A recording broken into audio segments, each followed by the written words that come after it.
But for the ones he never got to attempt, he didn't say that aloud. He just squeezed my hand and told me the tea was good. Samuel did not return to cricket. He returned, as always, to work and duty. But for a few afternoons that month, he walked taller, as if a long-withheld permission had finally arrived. You are allowed your own myth, even if you lived it in borrowed time. The fire began as a rumor. I smelled it before I saw it, a metallic whisper in the air, like a coin getting hot. Across the lane, a neighbor's storeroom coughed out smoke, which built itself into a creature fast and hungry. We formed a line of buckets and prayer. The fire decided to be generous in its destruction, and though it spared the bones of the building, it licked our shop signboard until Mira and Co. read Mir and then just M if you tilted your head. We rebuilt because people expected us to, and because we expected ourselves to. I learned the ledger in those months the way one learns a language out of love and fear. Profit margins are small truths that like to hide. Costs are noisy children. Cash flow is a mood. Sometimes it loves you, sometimes it refuses to answer its door. I bought my first bulk order of thread from a man who counted like a poet in his fingers, then in the air, then again on his fingers. As if numbers were shy and needed coaxing, I negotiated. I stopped apologizing for asking less or offering less. I learned that business is a river, and women learn to swim in it without permission. We added tea and small sweets to the shop because grief eats sugar. People lingered, stories cross-pollinated, the city's heartbeats found a place to sit down. We mend clothes, I thought, and sometimes we mend days. Night had closed its book when the phone rang. The wire across the wall trembled, and something cold walked down my back. Hospitals have a voice when they call. It is steady, kind, and rainless. Miriam had collapsed at her skull aneurysm, they said. A word that breaks like glass when you hold it too tightly. Grief is a geography that refuses maps. We flailed in it. Elias sat on the bed and stared at his hands like he had never seen them before. Ruth pressed her palms into her eyes until she saw stars that had nothing to do with the sky. Peter, who had argued with his sister about something ordinary that very morning, punched the wall lightly and then apologized to the paint. We buried our child with the gentleness of thieves returning a priceless object they cannot bear to keep. After, the house learned to be quiet around her absence the way it used to be quiet around her presence when she slept at the shop. I held measuring tape, scissors, and stranger stories, so my hands had something to do. People came and bought more than they needed. Some stopped buying altogether but visited anyway.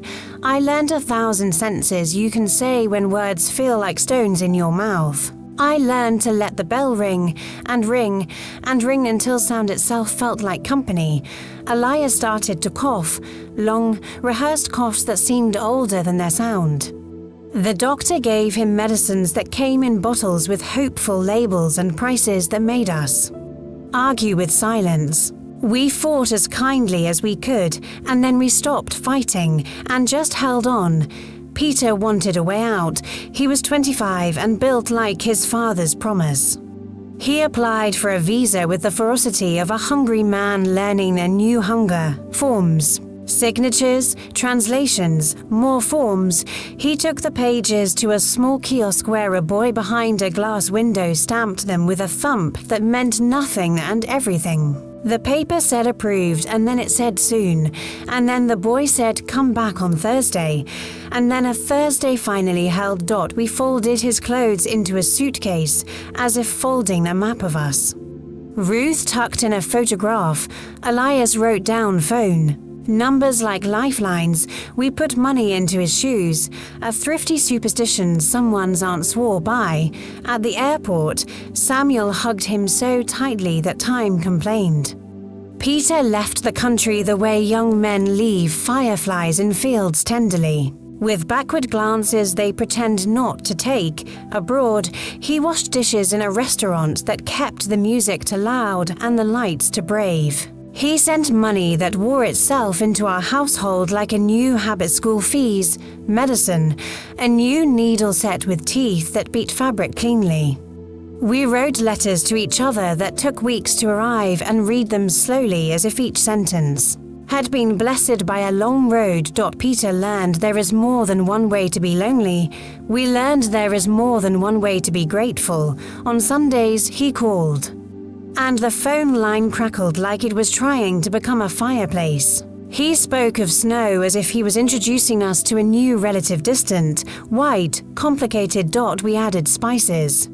It began because a woman asked whether our cinnamon could replace her grief for an evening. She wanted to brew something that tasted like kindness. I hadn't meant to sell spices, but I had meant to sell refuge. I stocked cardamom pods, clove, coriander, names that, when spoken, made the tongue remember older tongues. The shop became Mira's notions and spice because the world needs both. Business taught me patience and surprise. One day you count the till and think about a small fridge. The next day you count the till and think about miracles. I employed a girl named Uzma who laughed with her whole face. She matched buttons the way a choreographer matches steps, and when customers cried, she brewed tea with a cinnamon stick as if stirring could rearrange fate. Sometimes it did. Ruth handled invoices and glared at any column that misbehaved. She learned to say no to the men who assumed woman meant discount and older woman meant free.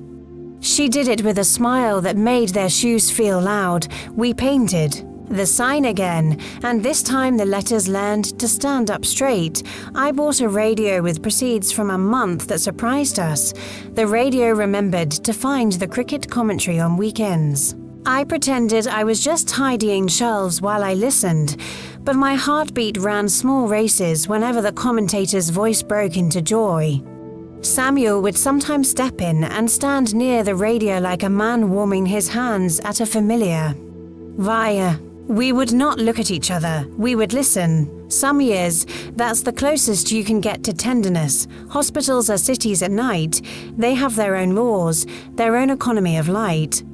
The coffee is older than the cups. The air tastes recycled. Fear in, hope out, fear in again.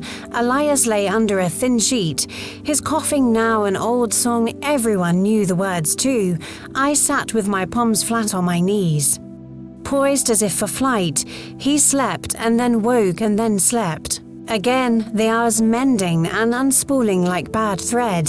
He died on a Wednesday that felt like a Sunday. He went as gently as he had lived. Nurses cried in that efficient way nurses cry to tears, a hand squeeze, a look that says they could live your life for you if the world allowed it. I wore white and kept my mouth busy with prayers. Ruth held my arm like a railing. Peter could not come in time. He mourned in a different weather, in a kitchen that smelled like lemon and goodbyes. When you lose your husband, the house's angles change. Light hits differently. The kettle whistles in a new key. You learn, yet again, to hold 10 things at once without dropping any. Grief, guests, groceries, bills, sleep, memory, anger, patience, the shop ledger, your own hands. You do it while the city continues its uncaring ballet, and you forgive it. Because ballet cannot be anything but itself, I returned to the shop sooner than felt right and later than felt possible. Customers came timidly. The bell rang as if it were clearing its throat. I sliced cinnamon, measured thread, and counted change. I answered kindly when people asked unkind questions, not because they meant harm, but because the world trains us to fear silence. At night, I sat in Elias's chair and read his old notes about hardware, the way screws judge you if you pick the wrong size. How some bolts pretend to be strong until you ask them to hold what matters. I kept his notebook near the register like a patron saint. Years don't warn you when they become decades. One morning you open the shop and realize every child who used to steal toffees now brings you thy Our children to meet Mirror Auntie. The city grows a beard of new buildings. The street learns new swear words. The river tests its banks. But when the rains came that year, they didn't arrive as disaster. They came as punctuation. Soft commas between hot sentences. We exhaled and brewed tea and let the shop smell like someone else's childhood. Samuel fell and broke a hip. I scolded him for the indignity and then kissed his forehead. He told me about the first time he hit a ball so cleanly that for a heartbeat. He thought he had invented the sound. He laughed, winced, and slept. We drifted. He mended, because some bodies are stubborn about staying. Ruth married a man who understood ledgers and quiet. They made a home that looked like a promise fulfilled. Peter returned to visit with a gift of winter on his.